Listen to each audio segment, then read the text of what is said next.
The applause hit the room before the words finished landing. All 5 rental properties will be managed by my daughter, Caroline Hartwell, my father announced, lifting his glass as if this were a wedding toast instead of a verdict. She stayed. She sacrificed. She earned this.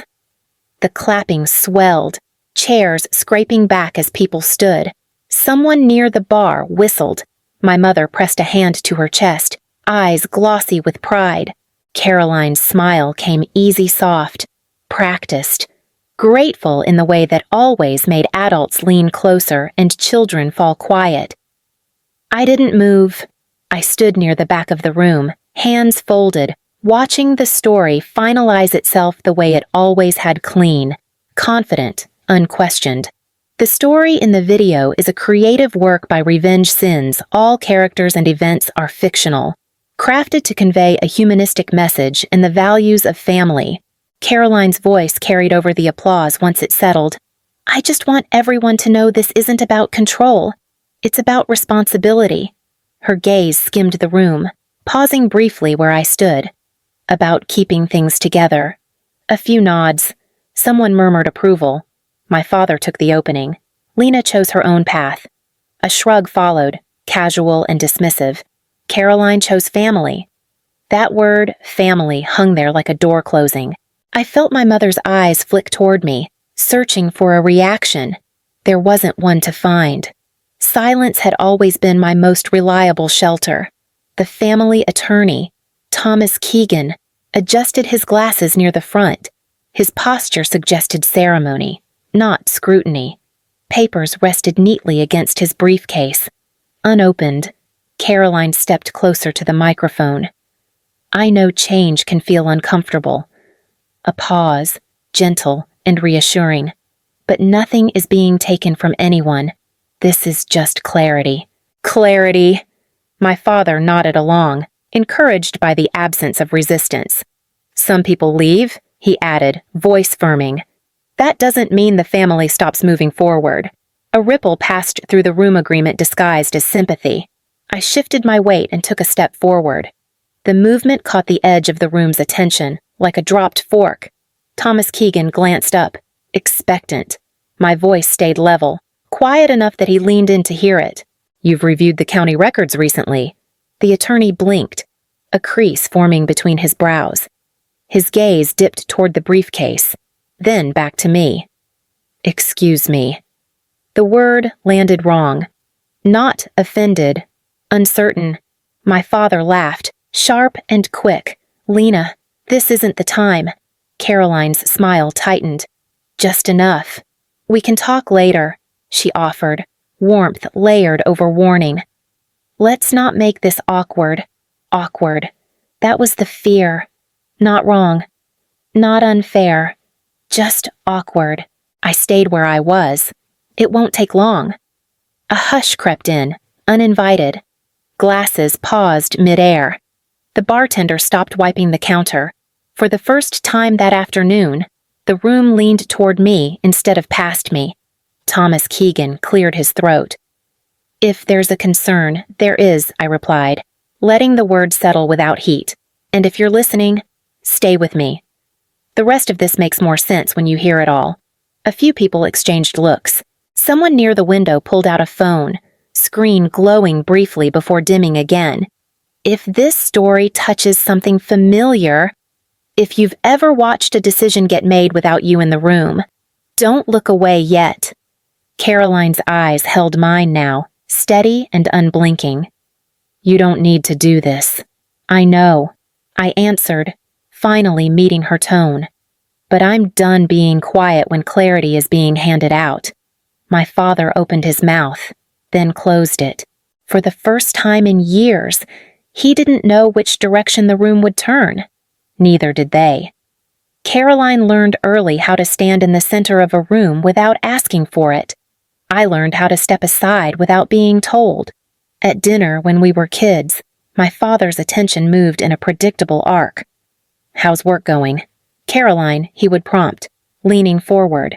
Are the tenants still giving you trouble? My sister would answer with careful competence, describing late payments and repair schedules, always ending with reassurance.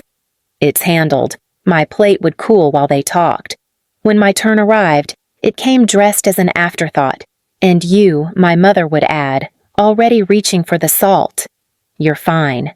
Right fine was the word that followed me through childhood, like a stamped label. When Caroline stayed local after college, my parents framed it as devotion. She's thinking long term. My father told relatives. She understands responsibility. When I earned a full academic scholarship to Arizona State University, the news landed quietly. My mother offered a quick hug. My father glanced at the calendar on his phone. You'll manage. He remarked, You always do. That was the pattern. Caroline received permission. I received assumptions. At family gatherings, praise moved toward her naturally. You're such a help to your parents, an aunt would comment. They'd be lost without you. Caroline accepted it with a modest smile. Someone has to keep things together. No one asked who kept me together. When the rental properties came up in conversation, my name never entered the sentence. Caroline handles the books. My father would explain proudly, She's got a head for it. My mother would nod. And she cares. That matters. I cared too, just not loudly enough to be noticed. One afternoon, while packing for another semester away, my mother hovered in the doorway. You don't resent us, do you? The question carried more hope than concern. Before I could answer, she added, You're so independent. You don't need us the way Caroline does. The words settled into me, heavy and familiar. Needing less had become the reason I deserved less. Years later, that logic hardened into belief. Caroline staying meant loyalty. Me leaving meant distance. They never called it abandonment out loud, but it lived in the pauses, in the invitations that arrived late, in the updates that skipped details, in the way decisions were made before I entered the room. Once, during a holiday dinner, my father raised his glass to the one who keeps this family running. The toast found Caroline easily. Applause followed. I lifted my own glass a second later, unnoticed. The sound it made against the table was small, almost polite. That was how I learned my place in the family story. Not as a problem, not as a rival, just as the daughter who would be fine no matter what they chose to give away. And for a long time, I let them believe it. The night I told my parents I was leaving California, the kitchen felt smaller than it ever had. My father folded his arms, eyes narrowing with calculation. For how long as it takes. The words came out steady, even though my hands weren't. My mother leaned against the counter, confusion mixing with disappointment. You have opportunities here. Caroline needs help. The properties aren't simple. Caroline looked up from her phone, surprise flickering briefly before settling into something cooler. You're really doing this? A short laugh followed. Running off again, I'm choosing something different. My father exhaled sharply. Different doesn't mean better. I'm not asking for permission. That sentence changed the room. My mother's mouth tightened. Caroline's posture straightened, as if the ground beneath her had shifted slightly. Don't dramatize this, Caroline urged, voice smooth but edged. You always land on your feet. This isn't about you. It never was. 2 weeks later, I stood in line at a recruiting office far from home. No one there asked about my family. No one cared who handled rental properties or who stayed loyal. They cared about paperwork, timing, follow-through. Training stripped things down quickly. Wake up, show up, do the work. When I made mistakes, they were corrected without commentary. When I got something right, it was acknowledged plainly. No applause, no favoritism. During my first assignment in logistics, a senior officer dropped a stack of inventory reports on my desk. Find what doesn't belong, he instructed, already walking away. I did. Missing signatures, mismatched dates, numbers that didn't align. The quiet work felt familiar, like breathing. Months later, a supervisor paused beside my workstation. You notice patterns most people ignore, not praise, recognition. At home, calls grew shorter. My mother updated me on Caroline's sacrifices. She's holding everything together. She would emphasize, we don't know what we'd do without her. My father's voice came through once, clipped and distant. Your sister's taking on more responsibility. This is good for the family. It was the first time I noticed how rarely my name was used. When I came home on leave, Caroline spoke with the authority of someone already crowned. We streamlined the maintenance process, she explained, scrolling through figures. You wouldn't believe how complicated it gets. I listened, asked nothing, learned everything. Back on base, responsibility grew quietly. I was trusted with audits, compliance checks, chain of custody reviews. Errors stopped slipping past. People started bringing me their messes before they became disasters. For the first time, distance didn't feel like absence. It felt like clarity. Leaving hadn't fixed my family. It had fixed my position within myself. I no longer waited to be included. I no longer adjusted my voice to fit the room. The boundary was set the moment I walked away. Everything after that built on it. Grandma Evelyn never raised her voice. She didn't need to. People leaned in when she spoke because she chose her words the way other people chose investments, carefully, with intent. On my first visit home after joining the Navy, she watched me set my bag down and studied my face. You look steadier, she observed, not smiling yet, like you stopped apologizing to the air. I shrugged. Turns out there's value in showing up prepared. She nodded once, approval quiet but complete. Sit with me. I want your eyes on something. She slid a thin folder across the table. Inside were maintenance summaries, expense notes, and handwritten tallies that didn't pretend to be neat. Caroline's handwriting appeared often, confident loops at the bottom of pages. Emergency plumbing, roof repair, appliance replacement. The numbers were round, too round. I thought you might see what I can't, Evelyn offered, hands folded. I flipped a page. This repair repeats every quarter. Another page, same vendor name, different dates, a pause. No invoices. Evelyn's mouth tightened, not in anger, but recognition. I kept thinking my memory was failing. It isn't. She exhaled slowly. Good. That's what I needed to hear. When Caroline called later that afternoon, the tone was warm and managerial. I heard you're in town. Grandma keeping you busy just catching up. A laugh followed, practiced and easy. If you have questions about the books, ask me. I've got it under control. Evelyn met my eyes across the table. A slight shake of her head answered for me. That evening, she poured tea and spoke without preamble. Your sister believes proximity equals entitlement. The cup paused mid-air.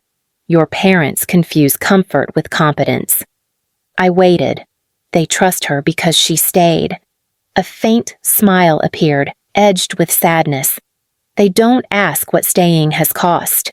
The next morning, she brought out a second folder, thicker than the first. Clean pages, legal formatting.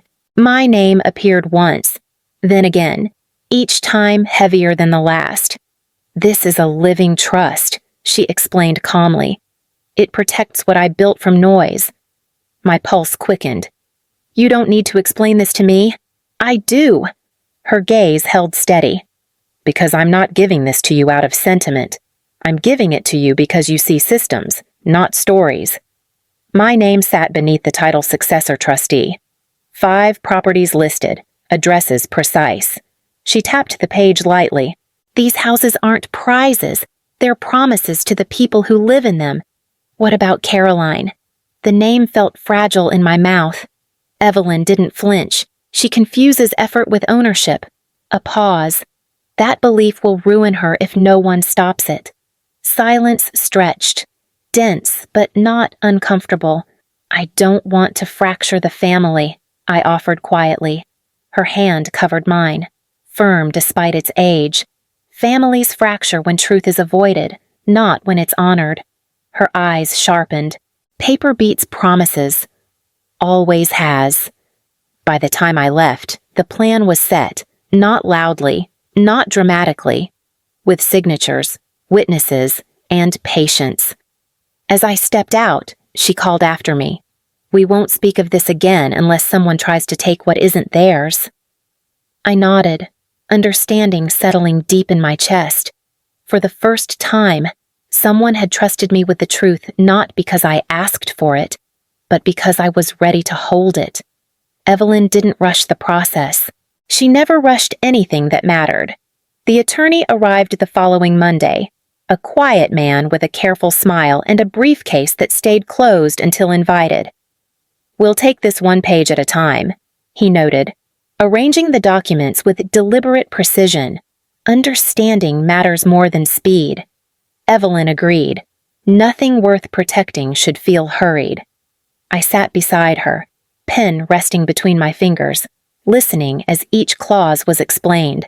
The trust outlined authority, succession, and responsibility in language that left no room for interpretation. My name appeared again and again, not as a favor, but as a function. When the notary entered, the room shifted. The woman introduced herself simply, checked identification, and observed everything without expression. Witnesses followed next. Ethan Moore stepped in last, hands tucked into his jacket pockets.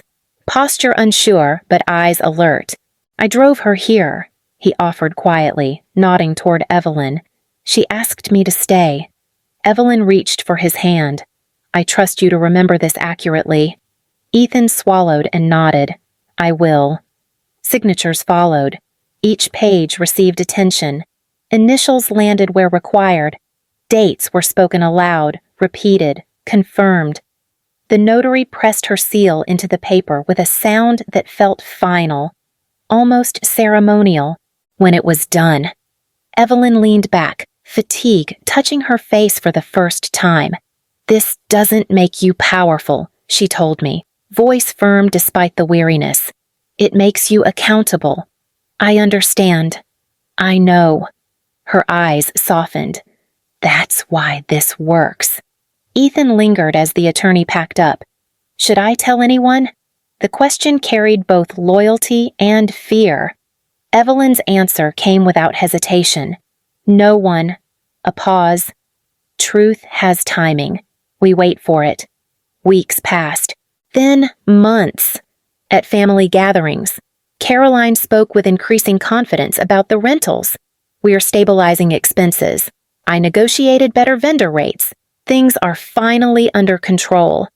Our parents praised her devotion. "She's carrying so much," my mother repeated. "We don't know how she does it." I listened. I remembered dates. I noted discrepancies. Evelyn watched it all unfold with a calm that unsettled me. One afternoon, as we folded documents into a fireproof envelope, she fixed me with a steady look. "We do nothing until someone crosses a line. And when they do, then we don't argue." Her hand rested over the envelope. "We present." When her health began to decline, she called me more often, not to revisit the paperwork, to talk about ordinary things. Recipes, books, neighbors she worried about. The last instruction came quietly, almost casually. "If they try to rewrite my choices," she reminded me, "you won't owe them an explanation. Only the truth." I promised her I would remember. The envelope stayed sealed, the names stayed recorded, and the story everyone else believed kept moving forward toward a moment they never saw coming. Evelyn's funeral ended with soft hymns and polite embraces, grief wrapped neatly so no one had to sit with it too long. By the next afternoon, my mother's voice carried a different urgency over the phone. "Can you stay one more day?" she urged. "We need to talk as a family." The dining table was already set when I arrived, not for a meal, for business. Papers waited in the center, squared and aligned, as if order alone could justify what followed. My father stood at the head of the table, sleeves rolled up. "This won't take long." His hand slid a single page toward me. "It's just a formality." The title read, "Voluntary Disclaimer of Interest." Below it, a list of addresses I recognized instantly, 5 of them, each one familiar enough to feel like a memory. Caroline leaned back in her chair, arms crossed with confidence. This keeps things clean. A faint smile followed. You've been gone a long time. I didn't disappear. She tilted her head. You chose distance. That comes with consequences. My mother stepped in quickly, voice soft and practiced. This isn't about punishment. It's about peace. Your grandmother would have wanted us unified. The word unity landed heavy, rehearsed. I traced the edge of the paper with my finger. You're asking me to sign away something I was never offered. My father's jaw tightened. You don't need it. His tone sharpened. You've always managed on your own. Caroline's gaze locked onto mine. I stayed. I handled emergencies, late-night calls, repairs. I earned this. Earned. I repeated quietly. She leaned forward. Don't make this harder than it needs to be. The room waited, expectant, certain. I'm not signing. Silence fell hard enough to feel physical. My mother's hand flew to her mouth. Lena, please. Her voice trembled, not with fear, but embarrassment. We're already dealing with so much. My father's chair scraped back. This attitude is unnecessary. His words came clipped, controlled. We're protecting the family. Caroline stood, composure cracking just slightly. You're being selfish. The accusation carried years of stored resentment. You always do this. You walk away, then come back acting entitled. I gathered my bag slowly. I'm not acting entitled. I'm acting informed. That did it. My father slammed his palm against the table. You're breaking your mother's heart. I met his eyes, steady. You broke it the moment you decided my absence made me disposable. Caroline's voice followed me to the door. If you leave now, don't expect support later. I paused with my hand on the handle. Support that comes with conditions isn't support. Outside, the air felt clearer. My phone vibrated before I reached the car. Group messages lit up in quick succession. Let's not let grief divide us. Be reasonable. You're overreacting. Grow up. I muted the thread without replying. The line had been crossed. Not by me, but by the certainty that I would keep accepting less. From that moment on, the waiting ended. By the time everyone gathered again, the room had already chosen its winner. Caroline stood near the front, shoulders squared, expression serene in the way that comes from certainty. My father hovered close, one hand resting on the back of her chair like a claim. My mother took her place beside him, eyes bright with the effort of holding everything together. Thank you all for coming, Caroline began, voice warm and practiced. This isn't easy for families, but clarity matters. A measured pause followed. I've spent years making sure things didn't fall apart. A murmur of approval moved through the room. My father stepped forward, emboldened by it. As discussed, he continued, all 5 rental properties will move under Caroline's leadership. That was always the intention. Always. The word landed heavy. Caroline's gaze finally found me. Some people choose independence. Her tone softened, sharpened all at once. That choice has limits. The silence that followed wasn't empty. It waited. I rolled the carry-on beside me forward. The sound of the wheels cut through the room, small but insistent. Conversations stalled. Heads turned. My mother's smile faltered. Lena, what are you doing? I set the bag down and unzipped it slowly. The first document came out clean and flat, placed gently on the table between us. Then the second. Then the third. 5 total. Each one aligned with care. The attorney, Thomas Keegan, stepped closer, confusion giving way to focus. He picked up the top page, scanning quickly. His brow creased. He reached for the next, then the next. Caroline laughed, sharp and brief. This is inappropriate. Thomas's voice carried a different weight now. These are recorded deeds. My father's face drained of color. That's not possible, Thomas continued, each word precise. The recording dates precede today by over 2 years. My mother shook her head. Evelyn wouldn't do that. Ethan Moore moved forward from the back, hands visible, posture steady despite the tension. I drove her to the notary. His eyes stayed on the floor until the last word landed. She was clear. Caroline's composure cracked. "You're mistaken." She didn't understand what she was signing. Thomas lifted the final document. "This is a living trust." He turned it so the room could see. "Lena Hartwell is named successor trustee and sole beneficiary." The room didn't breathe. My father reached for the edge of the table, knuckles whitening. "This can't be happening. It already did." I answered quietly. "Years ago." Caroline stepped toward me, anger burning through the calm she'd worn like armor. "You let us plan all of this." Her voice trembled with disbelief. "You watched. I waited. I corrected.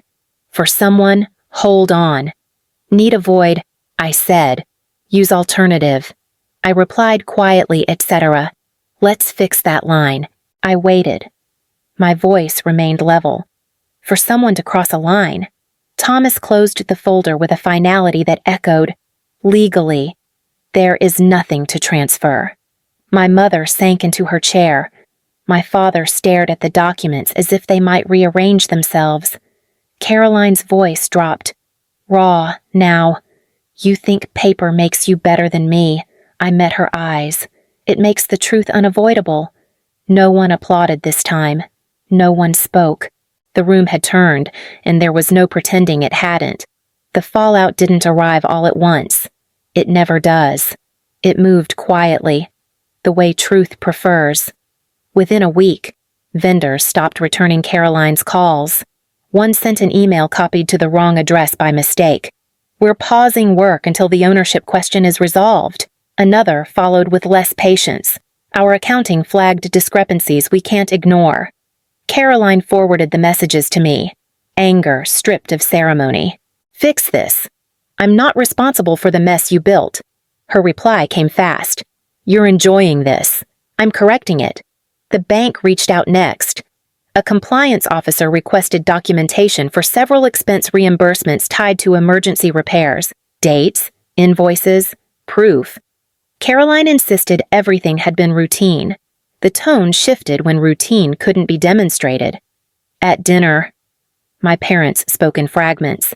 "It's temporary. This will settle." Families survive worse. Their voices carried hope without footing. Caroline's fiancé stopped showing up.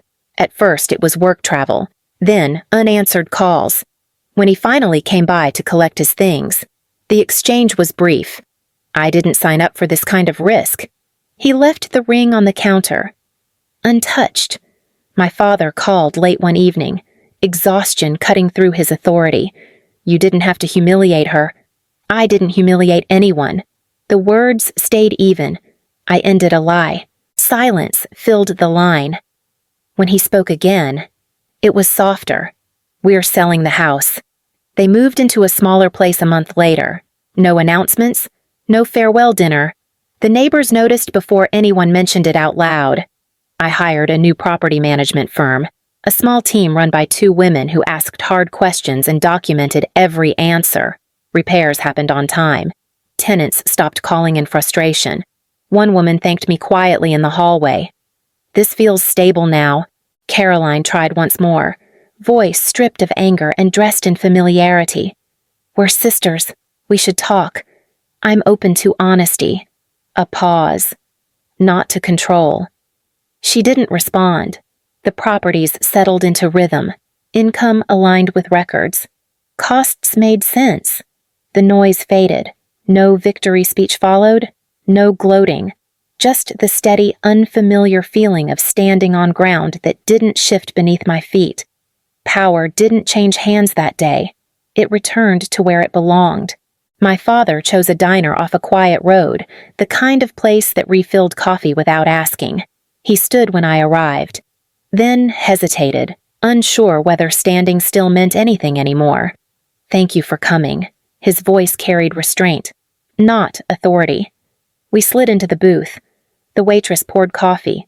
Neither of us reached for it. He folded his hands, staring at the table as if the grain might offer guidance.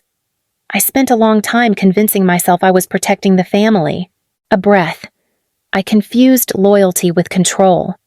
I listened. That was new. When Caroline stayed, I felt needed. He continued, words roughened by honesty.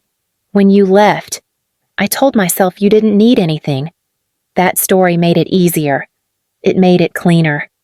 I replied, not unkindly. His shoulders sagged. I should have asked what you needed instead of deciding. The admission landed without excuses. I was wrong. The word settled between us, heavy and real. I'm not here to take anything back, he added quickly. I know what's done. His eyes lifted then, cautious. I want to do better with what's left. I met his gaze. Better means boundaries. A nod followed, small but sincere. I can live with that. We sat in the quiet that followed, not uncomfortable, just unfamiliar. He reached for his cup at last, hands steadying. Your grandmother would be proud, I know. When we stood to leave, his hand hovered near my shoulder. Unsure, he let it fall back to his side. I am proud of you, he offered, voice unguarded. I accepted it without ceremony. Some truths don't need repair. They need recognition. Outside, the air felt lighter. I walked to my car without looking back, carrying nothing that wasn't already mine. The night settled into quiet without asking permission. I stood on my balcony, phone resting against the rail, a message from a tenant glowing on the screen. Thank you for fixing the heater so quickly. It means a lot. I typed back a simple acknowledgement and set the phone down. That was the work now. Not control, not performance. Care, done consistently. My mother called once that week. Her voice carried restraint, careful not to reach for the old levers. I hope you're well, I answered honestly. I am. We spoke about neutral things and ended the call gently. Caroline didn't call. The space where she used to be loud stayed quiet. It felt earned. I thought about what Evelyn taught me without lectures. Power isn't volume. Loyalty isn't proximity. Family isn't proven by who stays closest, but by who acts with integrity when no one is watching. Paper matters because it protects people from stories that change to suit whoever is speaking loudest. Character matters because it tells you what to do when no one is telling you what to sign. I sat with that for a moment, letting it settle. If this story feels familiar, if you've ever been labeled fine so others could take more, stay with that feeling. You're not wrong for wanting clarity. You're not selfish for drawing a line. And you're not alone in learning that peace sometimes costs you the illusion of harmony. I closed the door behind me and turned off the lights, choosing rest over noise. If this resonated, share it with someone who might need to hear it, or leave a quiet note of where you're listening from. Stories like this travel best when they're passed hand to hand. Some families run on promises, others run on paper. I chose peace, and I keep choosing it, every day.